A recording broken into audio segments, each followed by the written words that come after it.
Welcome to the IT Career Energizer podcast. For anyone who wants to build and grow a career in IT, develop and improve your strengths and skills, be inspired and motivated by the successes of others, manage your career progression, and achieve your IT career goals. And now, your host, Phil Burgess. Welcome to episode 231 of the IT Career Energizer podcast. My guest on today's show has been a web developer, a software engineer, and a system architect over the past 15 years. He is passionate about all things Go, Kubernetes, containers, distributed systems, and information security. And he is currently a principal cloud developer advocate for Microsoft Azure, actively involved in the OSS community. So welcome to the podcast, Erik St. Thanks for having me. So, Erik, that was quite a brief intro. Could you perhaps give us a little bit more of a flavour of your background and how you got into IT? It's kind of a long journey and a fun one. But as a teenager, this was right around the time the internet was getting popular. So I, of course, was excited about computers and learning, about the internet and how it works and things like that. And I got more and more into programming. I went from the front end side to the back end side. I eventually ended up working as a web developer for Disney and worked my way through the ranks there and left there leading teams and things like that for the e-commerce platforms for Disney. Then I got into systems programming, which was really exciting. And then I sort of started discovering distributed systems, which became extremely fascinating. And that's sort of where I've been from this point forward. And obviously things like containers and Docker and Kubernetes and stuff started getting popular, which really fell in line with a lot of the stuff that I had been building from scratch leading up to that. So it really hit home for me when those things were released. And anybody kind of really, really active in the kind of web world and cloud world is really, really familiar with how popular Kubernetes has become. Yes. So it's been a place for me to disappear into for the last 5 years. And, it's interesting. Some of the open source stuff that I created early on now gets used inside of Kubernetes. And Oh, right. Okay. That's great in terms of the fact that you're able to contribute to it as much as you are. I love hard and challenging problems. So, right. Okay.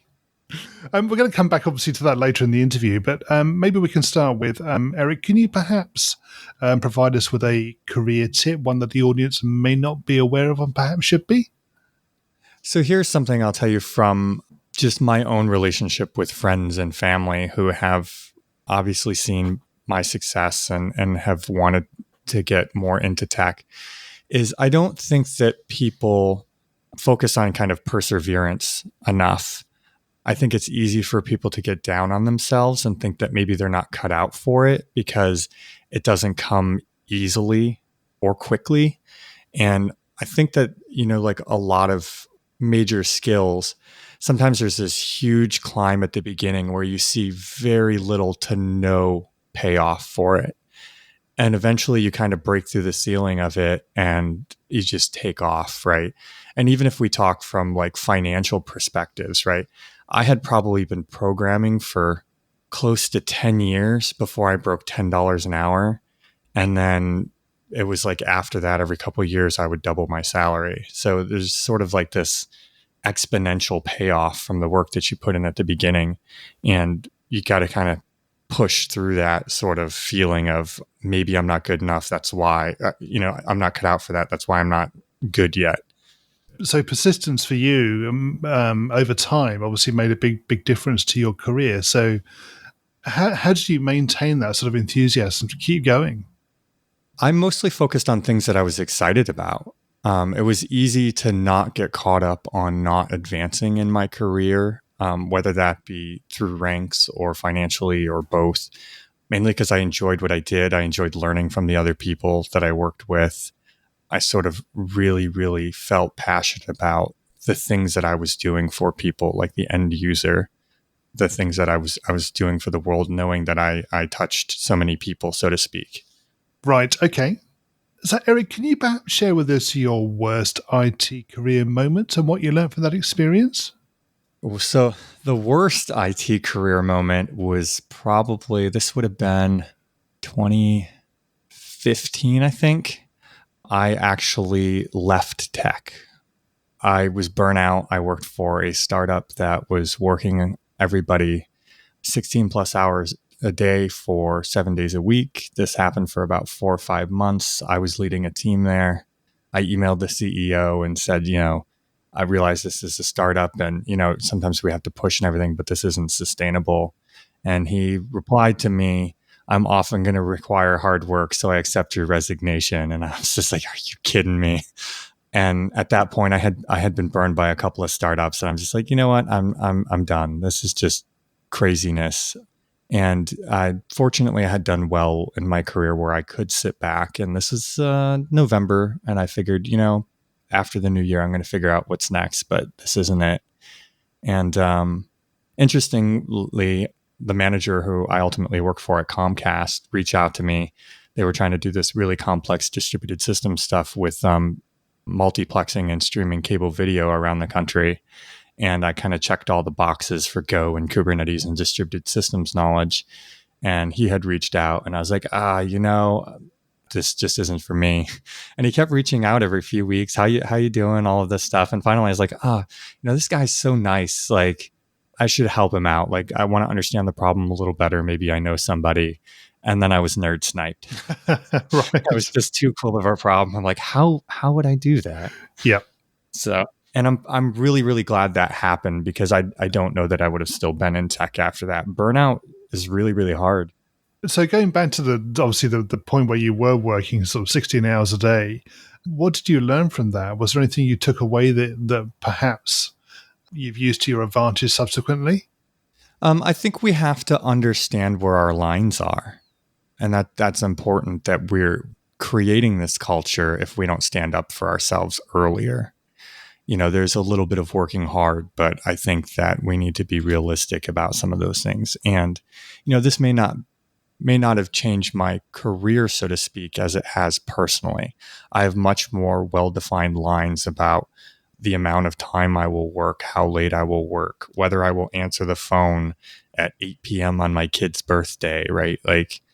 And I think that's important. And the interesting thing of it is I think it makes you more of a professional. And I don't think that people fault you for it. I think people respect you for it.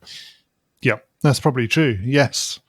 And moving away from your worst moment, can you perhaps share with us your career highlights so far? I've had a few of them. And this is, we talked a little bit about this before the call, but it depends on the way you look at it. For me, getting a job at Disney was huge, right? Like I didn't have anybody in my family who had kind of a career like that. At the time, I wasn't as sure of myself as an engineer that I was even qualified for it. But you also have the outside perception too, right? Like I've got to work on some really, really fascinating technologies. I got to work with all of the magic bands at Disney and stuff like that before they came out. Like I said, I got to work on the cable video streaming, stuff like that. I've co-authored a book. I organized a really large conference. So it all depends on who's framing the top moment. It does. But for you in your own career, what do you feel is the one thing? If you could pick anything, what would it be that you feel the most proud of? Probably the conference that I organized. I think that really, for me, took the shift of not just what I contribute technologically to the IT community, but from an education perspective and things like that. And Eric, can you tell us what excites you about the future of the industry and careers in IT? I think in general that it's fascinating that this continues to evolve. So just as sort of I talked about all of the areas that I've worked in tech, 10 years from now, there'll be 100 new ones. So I think that that's super fascinating. I also love that a lot of people feel like in order to move up the ladder, you need to go into management. And I think that as the IT field has gotten bigger and bigger, we're starting to things where you can stay an individual contributor and still climb a ladder. And that's really exciting because managing people and engineering are two separate skills and you can cross between them. But just because you're a good engineer doesn't mean you want to be or would be a good manager either. So this whole evolving the roles up to leads to management, I always thought was crazy. But yes, I think that's certainly a view that I've heard a few times recently, actually, that there has been up till recently a perception that to be able to progress your career, you need to move into management. But I think now that there's more diversity and ability and opportunity to, as you say, follow a more technical and maybe individual role or direction, as opposed to having to necessarily go into a management or leadership role. right. And sometimes leadership is just technical, right? It's just technical leadership, but you're not responsible for the HR aspects of managing people. Yes, exactly. Yeah. Okay, we're going to go into the reveal round now. We're going to find out a little bit more about you and the way you think. You ready for this? Let's do it. So what first attracted you to a career in IT? I had never considered a career. It was just something I did as a hobby. And then one time I got offered money to do stuff freelance. And I was like, wait, what? I can get paid to do this? And so that's what I did. Right. And what is the best career advice you've ever received? I would venture to say that might be never turn down an interview. And that's not to say that you should always be willing to jump, but I think sometimes we get a little comfortable. Some people I've interviewed with, I never took the position, but they ended up being good employers for people that in my circles, that were looking for jobs and have become friends over the years too. And connections are everything. I don't think I've formally applied for a job in a number of years. It's usually somebody from the team reaching out to me, a coworker saying, hey, we have this open position. And in fact, I prefer to find jobs that way now over just being cold contacted. So increasing your network through whichever way that, I guess the interview thing really led to the real answer, is just, increase your network every way you can. Conferences, you can watch the videos, but it doesn't come close to getting to communicate and build friendships, and as you sort of move out and move on to new things, you sort of get this network of people who end up working for the tech world. Becomes very small at that point. Yes, you're quite right. I think from my own experience, I've seen that as well, that once you almost grow into a particular network and the same people exist and they all know each other. So it can be quite a small world. Yeah. What is the worst career advice you've ever received? I guess that one would probably be that you need to go into management if you want to be successful. I think we've just discussed that. So yes, yeah. Very true. Yes. And if you were to begin your career again in today's world, what would you do? That one would be fun because a lot of the learning materials that exist now did not exist back then.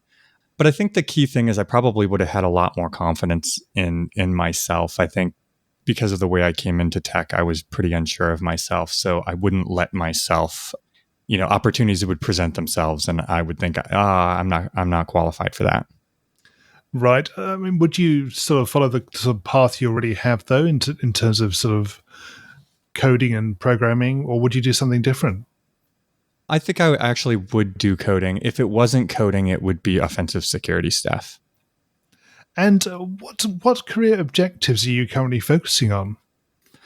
So career objectives are actually really hard for me. I focus on teaching now and things like that. But my whole career, I feel like, has been based on, a door cracking open and I'm like peeking in, like, what's going on in here? Oh, this is cool. Can I hang out with you? Right. And so I think that that's actually good, right? You don't have to know exactly what you want to do from 5 years from now. The technology you maybe get excited about. 5 years ago, Kubernetes didn't exist, right? And now that's the primary thing I work on. So I think it's mainly just being aware of what's around. And yeah, so you keep yourself aware of opportunities and maybe different technologies and so forth, and looking for trends. Without a doubt, I play with new programming languages people have never heard of before. And I suppose you never know what the next thing will be, do you? Yeah. And sometimes it happens even when you're like, oh, I love this thing, but you don't predict that it's going to be as huge as it becomes, right? And what's the number one non-technical skill that has helped you in your career so far? I'd say creative problem solving. You can go a long way with that. And once you sort of recognize this, and the interesting thing is you find CEOs have this too. You're not afraid of failure because you know that at the end of the day, you can figure out a solution. So I think sometimes tech can be that way too, where we're too scared to touch something we think is too big for us. It's nice when we recognize it's just code and I can figure it out. And what do you do to keep your own career energized? I love and hate just getting nerd sniped by other people. Right. Where, people who work in different areas of tech than me or are playing with other projects than me are talking about it. I'm like, ooh, what's this? Tell me everything. And that becomes really, really exciting. And I love teaching. It gets really exciting to hear the stuff other people are building and helping them solve problems in ways that they may have not thought of. So do you feel that sort of fuels your own motivation and inspires you? Yeah, I think so. Because the thing I've noticed over my career is you may get a completely greenfield project. And for the first so many months of that, it's all exciting and new territory. But then it becomes you're just working on the same thing and you're kind of buttoning it up, right? So hearing about all of the things other people are working on can get you excited about new possibilities. Yes. Yeah. And what do you do in your spare time away from technology? So I have kids, so I do whatever it is that they want me to do. Yes. But no, I play the guitar. Probably about 6 months ago, I decided, hey, I'd really like to learn to sing too. So I started taking vocal lessons. So mostly music stuff now because it feels like the older you get, the less time you have for hobbies. It does seem that way, doesn't it? Definitely. Yeah. Erik, can you share a parting piece of career advice with the IT Career Energizer audience? I think I'd go back to kind of how I joke about how I've managed to evolve, with this sort of door cracking open thing is don't get too hung up on deciding what the end thing you want to work on is. Especially in the beginning, everything is building foundation, everything. And everything that comes after that becomes easier to learn. And you may not be doing the same exact part of IT for the next 20 years, but that thing is going to introduce you to other areas of technology or people. And that's where you start getting interested. It's sort of like, as a web developer, I started as a web developer, but I got to talk with a lot of the software engineering team and we had lunches together. And it's like, wow, that sounds really exciting. I want to do that. And finally, what's the best way we can find out more about you and connect with you? Twitter is the social media I use the most, and that's just my name with no punctuation all jammed together, Erik St. Martin. You can email me at eric@eric.dev because I had to buy it when .dev was released. Right. Send me an email just to make that extra early release price worth it. Erik, thank you so much for joining me on the podcast today. It's been great chatting with you. Thanks for having me. Hi, Phil here again. Now, if you thought about being a guest on the show yourself, or you have somebody in mind that might be a good guest, please do let me know. You can reach me on Twitter, where I'm at PhilTechCareer, or you can find me on LinkedIn, or you can even contact me through the website, which is itcareerenergizer.com. Thanks again for listening, and have a great week. Thanks for listening to the IT Career Energizer podcast. To find out more about building a successful career in IT, visit itcareerenergizer.com.